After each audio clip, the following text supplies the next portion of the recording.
There is a pandemic spreading in our modern world.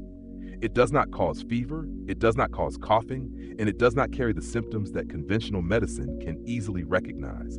Yet it gnaws at our souls from within, leaving behind invisible but profound fractures. It is the pandemic of emotional breakdown, of unrelenting anxiety and stress. In the United States, a 2024 survey revealed that 43% of adults felt more anxious compared to the year before, a sharp increase from 37% in 2023 and 32% in 2022. Their greatest worries revolve around everyday concerns: finances, 77%, the safety of themselves and their families, 68%, health, and bills, 63%. Do you see yourself in these numbers? That vague unease when you wake up each morning? The invisible burden weighing on your shoulders even when everything seems fine? Those long, restless nights haunted by endless streams of thought? If so, know this: you are not alone. This pain, though it wears the face of the 21st century, has roots that are ancient. And more importantly, it has a way out. A path discovered thousands of years ago, not to escape pain, but to understand and transform it. Today, we will walk that path together. More than 2,500 years ago, in the stillness of a forest in India, a man named Siddhartha Gautama, later known as the Buddha, offered a profound and comprehensive diagnosis of the human condition. He did not call it stress, anxiety, or depression. He called it by a word in Pali, dukkha. Dukkha is often translated as suffering, but its meaning is far more expansive. It is not just clear physical or mental pain. It is also the subtle sense of dissatisfaction, the inherent unease, the instability that permeates all of our experiences. It is the sense that no matter how good things are, they are fragile, temporary, and never fully able to satisfy our deepest expectations. This is the first noble truth, the foundation of the entire Buddhist teaching, the truth of the existence of dukkha. The Buddha stated bluntly, birth is suffering, aging is suffering, illness is suffering, death is suffering, being with what one does not love is suffering. Being separated from what one loves is suffering. Not attaining what one desires is suffering. Acknowledging this truth is not a pessimistic view of life.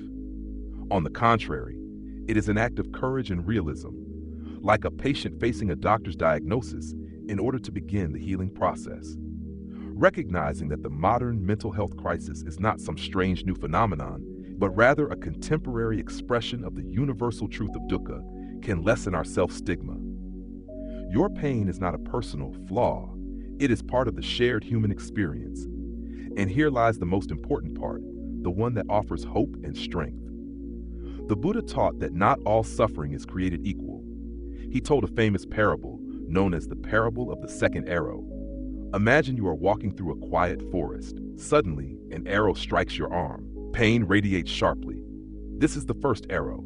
The first arrow represents painful unwanted events, usually beyond our control: a disease, the loss of a loved one, criticism, failure at work, or the end of a relationship. The pain caused by the first arrow is real and unavoidable. But then, instead of simply tending to the wound, we often do something strange. We pick up a second arrow and stab ourselves with it. What is this second arrow? It is our reaction to the first arrow. It is the cascade of thoughts. Why did this happen to me? This is so unfair. It is anger, resentment. It is worry. What will happen next? I'll never recover from this. It is self-blame. I should have been more careful. This is all my fault. It is shame, despair. The Buddha taught that in life we cannot always control the first arrow, but the second arrow, that is a choice. This is a revolutionary truth. It means that much of the prolonged suffering, the relentless torment we endure, does not come from the initial event, but from the layers of mental and emotional reactions we pile on top of it. The first arrow causes pain. The second arrow creates suffering. This ancient parable, though over 2,500 years old, describes perfectly the psychological mechanism that modern science calls rumination, a core factor in sustaining anxiety and depression.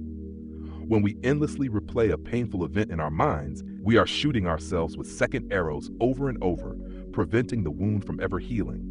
But if the second arrow is a choice, a mental habit, it means it can be changed. We can learn not to shoot it. We can train the mind to feel only the pain of the first arrow without multiplying it through the second. This is the promise of healing. And in the next step, we will explore how to achieve this through Zen stories filled with wisdom. To understand how we can stop firing the second arrow at ourselves, let us turn to a classic Zen story, the tale of two monks and a young woman by the river. One day, an elder monk and a younger monk were on a pilgrimage together. They reached a river with a fierce current. As they prepared to cross, they saw a young woman struggling, afraid to cross alone. Seeing the monks, she asked for help. The two monks exchanged glances. They had vowed to follow strict monastic rules, including the precept against physical contact with women. The younger monk froze in discomfort, unsure of what to do.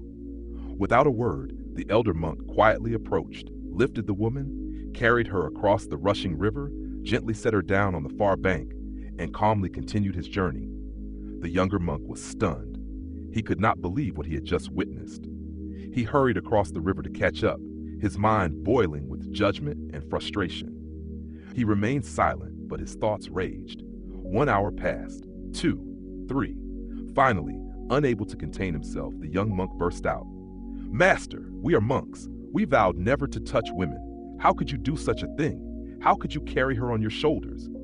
The elder monk stopped, turned to his disciple with kind eyes, and gently replied, "Brother, I set her down at the riverbank hours ago. Why are you still carrying her?" This simple yet profound reply captured one of the most important lessons of healing. The young monk, though he had walked miles away from the river, was still carrying the weight of the woman in his mind. That burden was not the flesh and blood woman. It was the clinging to the past. It was judgment. It was anger. It was rigid attachment to rules while forgetting the core spirit of compassion. He was continuously firing second arrows at himself. In our own lives, how many women by the river are we still carrying each day? It could be a hurtful word spoken years ago, a mistake we cannot forgive ourselves for, a grudge against someone who wronged us, a disappointment about something that did not turn out as we hoped. We may think we've left them behind, but our minds keep carrying them, letting them occupy space, drain energy, and prevent us from living fully in the present moment. Carrying this woman is not only an emotional burden. From the perspective of cognitive psychology, it is also a waste of the brain's valuable resources. When our minds are occupied with ruminating over what has already passed, they consume working memory and executive function. This weakens our ability to focus on current tasks, solve problems, and feel joy. In other words, the young monk was wasting the brain's RAM on a process that was not only useless, but also harmful. That is why letting go is not a lofty moral ideal or a sign of weakness. It is a practical and intelligent strategy to free up mental energy. It is a conscious act of protecting the mind from unnecessary burdens so that we can live more fully and effectively in the present moment. The elder monk's question is also a question for each of us. What burden are you still carrying? And is it time to put it down? If letting go is the first step to freeing ourselves from the past, then acceptance is the key to living in harmony with the present. Zen often uses the image of water to teach the power of acceptance. There is a story about a young martial artist, talented yet easily discouraged. He often grew frustrated when he could not perform his moves perfectly whenever others were around. Their presence distracted him and filled him with frustration. One day, his master called him aside. Instead of teaching him another technique, the master led him to a nearby stream. They stood in silence for a long while. Then the master pointed to the water and said, "Look at the stream. There are rocks blocking its way. Does it crash against them in despair? No. It simply flows past, moves around them, and continues. Be like water, and you will understand harmony." The young student absorbed the lesson. He returned to training, no longer fighting against the presence of others. He accepted it as part of reality, just as water accepts the rocks. His mind became free, and his movements became flawless. The power of this acceptance was embodied in the life of Zen master Hakuin, one of the greatest teachers of Japanese Zen. The story goes that Hakuin lived near a village and was deeply respected by all. One day, a terrible scandal erupted. A young unmarried woman in the village became pregnant. When pressed by her family, terrified, she accused Hakuin, saying he was the father. The village was outraged. Those who once revered him now insulted him. They stormed his hut, cursed him, and thrust the newborn into his arms. "This is your child. Take responsibility." Confronted with this slander and humiliation, the sharpest of first arrows, Hakuin calmly looked at the baby and uttered only 3 words. "Is that so?" Then he held the child. His reputation crumbled. He had to beg for milk for the baby, enduring scorn and rejection from the villagers. Yet he never complained, never explained. He simply accepted the reality before him and did what needed to be done: care for the infant. Months later, the young woman, tormented by guilt, confessed the truth to her family. Her father and the villagers were devastated with remorse. They rushed to Hakuin, begging forgiveness and asking to take the baby back. Hakuin, handing the child over, replied with the same calm words, "Is that so?" The strength of Hakuin, like the strength of water, did not lie in confrontation but in complete acceptance. "Is that so?" was not a phrase of weakness or indifference. It was the expression of a mind utterly free from attachment to reputation, to right and wrong, to the fragile ego in need of protection. It was the total refusal to fire the second arrow. Hakuin wasted not a drop of energy resisting what he could not change: the slander, the villagers' anger. Instead, he directed all of his energy with compassion and wisdom toward what truly mattered: caring for an innocent life. This state of mind, in Buddhism, is called equanimity. It is not indifference, but the capacity to witness and experience life's ups and downs, praise and blame, gain and loss, joy and sorrow, without being swept away by the immediate reactions of like and dislike, greed and anger. This is the direct antidote to the second arrow. Equanimity is not an innate trait, but a skill that can be cultivated. Hakuin's story shows us the pinnacle of that skill, demonstrating that human beings have the capacity to free their inner happiness from the turbulence of external circumstances. The goal of practice is not to have no emotions, but to no longer be enslaved by emotions. This is true freedom. We have learned about letting go of the past and accepting the present. But there are some pains so deep, some fractures so profound, that no philosophy seems able to soothe them. This is the pain of loss. How do we heal when our hearts are broken? Perhaps the most moving story and one of the most therapeutic teachings in Buddhist scriptures gives us the answer. It is the story of Kisa Gotami and the mustard seed. Kisa Gotami was a young woman living in the Buddha's time. After years of being looked down upon by her husband's family, she finally gained respect when she gave birth to a beautiful son. The child became her entire world. But tragedy struck. Suddenly the boy died, still just a toddler. The pain was unbearable. Kisa Gotami lost her mind. She could not accept the truth. She clutched her child's body, wandering from house to house, knocking on every door, begging, "Please, give me medicine, something that will bring my son back to life." People pitied her, but no one knew what to do. Finally, a kind person pointed her in a direction. "I don't have such a medicine, but I know someone who might. Go to the Buddha." With a flicker of hope, Kisa Gotami sought the Buddha, laid her child's body down, and pleaded for help. The Buddha, with infinite compassion, looked at her and said, "I can help you. But to make the medicine, I need one ingredient. Go into the village and bring me a handful of mustard seeds." Kisa Gotami rejoiced. Mustard seeds were everywhere. Every household had them. But as she was about to go, the Buddha added, "There is one condition. You must bring the mustard seeds from a house where no one has ever died. Not a parent, not a spouse, not a child, not a servant." Trusting completely, Kisa Gotami returned to the village with her child in her arms. She went to the first house. "Please, may I have some mustard seeds?" The family eagerly offered them, but when she asked, "Tell me, has anyone ever died in this household?" they answered sadly, "Girl, why ask such a thing? The living are few, the dead are many." She went to a second house, a third, and many more. The answers were always the same. Every house had mustard seeds. None had been spared by death. One said, "I just lost my father." Another said, "My husband has died." A grieving mother sobbed, "I too lost a child, just like you." As dusk fell, Kisa Gotami stood empty-handed. She had not found a single mustard seed, but she had found something far greater. She had found understanding. Her pain, though immense, was not hers alone. Loss is a universal part of human existence.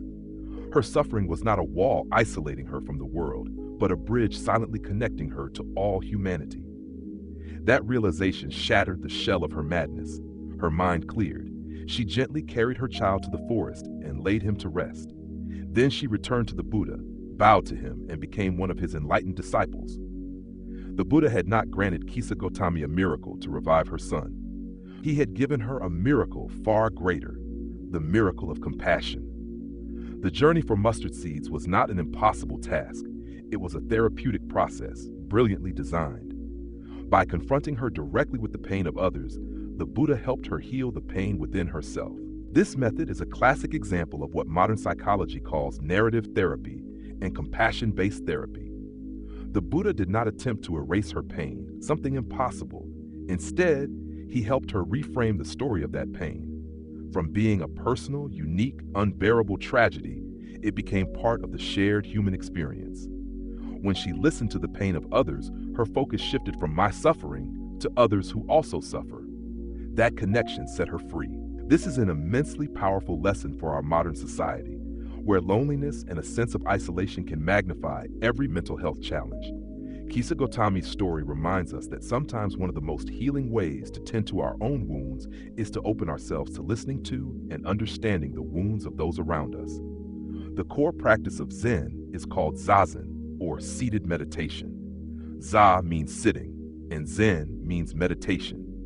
Though it may sound lofty, in reality, Zazen is profoundly simple and natural. One of the greatest misunderstandings about meditation is the belief that its goal is to stop thinking. That is impossible, because the mind produces thoughts just as naturally as the heart beats to pump blood. The real goal of Zazen is not to extinguish thought, but to learn how to observe it without being swept away, without judgment, without clinging. It is about learning to befriend your own mind. Let us walk through the most basic steps so that you can begin today. Step 1, space and time. Find yourself a quiet corner where you will not be disturbed for 10 to 20 minutes. It could be in the early morning, before a busy day, or in the evening to wash away stress. Turn off your phone and anything distracting. Consistency matters more than duration. Even 5 minutes a day is better than an hour once a month. Step 2, posture. Posture in Zazen is crucial, for body and mind are one. A stable, relaxed body supports a stable, relaxed mind. Spine. Keep your back straight, but not rigid. Imagine an invisible string gently pulling the crown of your head toward the ceiling. Tuck your chin slightly. Sitting on a cushion, Zafu. If possible, sit on a firm round cushion called a Zafu. Sit on the front third of the cushion, tilting the hips forward so the spine naturally straightens. Both knees should touch the ground, forming a stable tripod. Leg positions. For beginners, the Burmese position is simplest. Cross your legs loosely, with both feet resting on the floor, not on top of each other. More advanced postures like half lotus or full lotus require flexibility and will come naturally. Do not force yourself. Sitting on a chair. If sitting on the floor causes pain, sitting on a chair is perfectly fine. Sit upright without leaning on the backrest, with both feet flat on the ground. Step 3. Hands, eyes, and mouth. Hands. Rest your hands in your lap in the cosmic mudra. Place your dominant hand beneath, palm upward, supporting the other hand, also palm up. Lightly touch the tips of your thumbs together, forming an oval. Rest your hands comfortably against your thighs or legs. Eyes. Keep your eyes half open, gazing down about a meter in front of you. The gaze is relaxed, not focused on anything in particular. This helps prevent sleepiness or drifting into daydreams. Mouth. Keep your lips gently closed, with the tongue resting lightly against the roof of your mouth, just behind your front teeth. Breathe naturally through your nose. Step 4. Following the breath. This is the heart of practice. Focus. Bring your attention to the feeling of the breath as it moves in and out of the body. Notice your belly rising on the inhale and falling on the exhale. Do not try to control or change the breath. Simply observe it. Counting breaths. To help focus, you may count. Inhale, exhale, count 1. Inhale, exhale, count 2. Continue up to 10, then return to 1. Step 5. Dealing with a wandering mind. This is the most important part and where the real training happens. Your mind will wander. That is its nature. Thoughts, memories, worries, plans, they will appear. When you realize you are no longer following the breath, but caught in a stream of thought, do not be discouraged or blame yourself. That is not failure. It is a moment of awakening. Simply acknowledge, ah, I'm thinking. Then gently return your attention to the breath, back to counting. Each time you do this, you strengthen the muscle of mindfulness. You are reinforcing the neural pathways between the prefrontal cortex and other regions of the brain. Be patient with yourself. Let go of expectations. Just sit there sincerely and breathe. Our lives are a constant flow, and it's not always possible to sit still. So how can we carry the peace from the meditation cushion into a noisy, busy world? Zen offers a beautiful practice for this, a bridge between stillness and action. It is called kinhin, or walking meditation. Kinhin is often practiced between periods of seated meditation. It helps circulation after sitting for a long time, easing numbness and sluggishness. But more importantly, it teaches us how to sustain attention and awareness even when the body is in motion. This makes it an ideal practice for those who feel restless or find it difficult to sit still. And practicing kinhin is very simple. Step 1. Hand position, Shashu Mudra. Place your hands in the Shashu position. The left hand makes a loose fist with the thumb tucked inside. The right hand covers the left fist and rests lightly against the solar plexus, just below the sternum. Keep the elbow slightly lifted away from the body, forming a straight line parallel to the ground. This posture helps concentrate energy and keeps the upper body stable. Step 2. Walking and breathing. Walk very slowly, much slower than normal walking speed. Each step should be only half the length of your foot. Synchronize each tiny movement with your breath. For example, begin inhaling as you slowly lift the right heel. Continue inhaling as the whole foot comes off the ground. Begin exhaling as you move the foot forward and gently place it down. One complete step may take an entire breath cycle. Step 3. Attention. The heart of kinhin is complete mindfulness of bodily sensations. Let your mind rest in the soles of your feet. Feel every detail. The pressure of the ground against the supporting foot, the heel rising, the muscles in the calves and thighs moving, the other heel making contact with the floor, then the sole, then the toes. Notice the shifting of weight from one leg to the other. Step 4. The purpose of walking. In daily life, we walk to get somewhere. But in walking meditation, the purpose of walking is simply to walk. There is no destination. Each step is the destination. Each step is a moment of life, of peace. Therefore, there is no need to hurry. When your mind wanders, and it will, gently acknowledge it and bring your attention back to the soles of your feet, back to the breath. The introduction of both Zazen and Kinhin is not accidental. Together, they form a complete training program. Zazen trains us in concentration and inner observation in a controlled environment. Kinhin teaches us how to carry that awareness into movement. Combined, they help us weave mindfulness into every part of life, whether sitting quietly at the office or walking through a parking lot. They break the idea that meditation requires a special time and place, separate from life.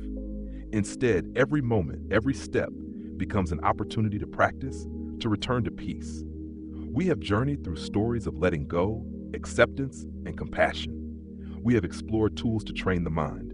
But one final question remains. After all the pain and all the brokenness, what does true healing look like?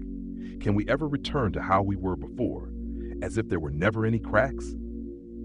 Another Zen story offers us an unexpected and beautiful answer. A Zen master was once given a priceless crystal cup by a student. He treasured it deeply, often showing it to guests and speaking about his students' kindness. Yet every morning, he would hold the cup for a moment and remind himself, this cup is already broken. He did this every day. He loved its beauty, but at the same time he accepted its impermanence and fragility. Then one day, a guest accidentally knocked the cup off the shelf. It shattered into thousands of pieces. Everyone gasped in shock and sorrow, but the Zen master remained perfectly calm. He looked at the fragments at his feet and said, "Ah, yes, time to begin." Then he quietly picked up a broom and began to sweep. The master felt no grief because he had already accepted the death of the cup long ago. Yet this story holds an even deeper meaning. In Japanese culture, there is an ancient art called kintsugi, the art of repairing broken pottery with lacquer mixed with gold or silver powder. Instead of hiding the cracks, kintsugi honors them. The golden seams not only make the vessel whole again, but also transform its scars into a unique, beautiful, and precious part of its history. A kintsugi vessel is considered more beautiful and more valuable than it was before it broke. The journey of healing does not mean returning to a perfect state, as if we had never been hurt. That is impossible. Healing is the process of using the gold of understanding, of self-compassion, of acceptance, and of the strength we discover in adversity to mend ourselves. Scars are not signs of weakness. They are proof of your extraordinary resilience. They tell the story of battles you have fought and survived. They make you deeper, more empathetic, and stronger. Like a kintsugi vessel, it is the cracks filled with gold that create your unique and irreplaceable beauty. The goal of this journey is not to become the normal person you once were, but to grow through your wounds and emerge as a more profound and radiant version of yourself. The journey of Kisa Gotami only truly began when she found the courage to step out of her own pain and listen to the stories of others. Her healing came from connection. Today, the comment section of this video can be our village. It can be a place where we practice the lesson of the mustard seed together. If you feel comfortable, we warmly invite you to share your own mustard seed. It might be a burden you are learning to set down, a crack you are patiently mending, or a moment when you discovered strength and acceptance. There is no need to go into detail. Even a few sincere lines can be a comfort, a source of encouragement for someone else walking this same path and feeling alone. Let our stories become bridges between hearts. The healing journey is long, and none of us have to walk it alone. If this conversation has meaning for you, please click subscribe and the bell icon so we can continue exploring ancient wisdom for modern challenges. Each video will be another step along the path back to inner peace.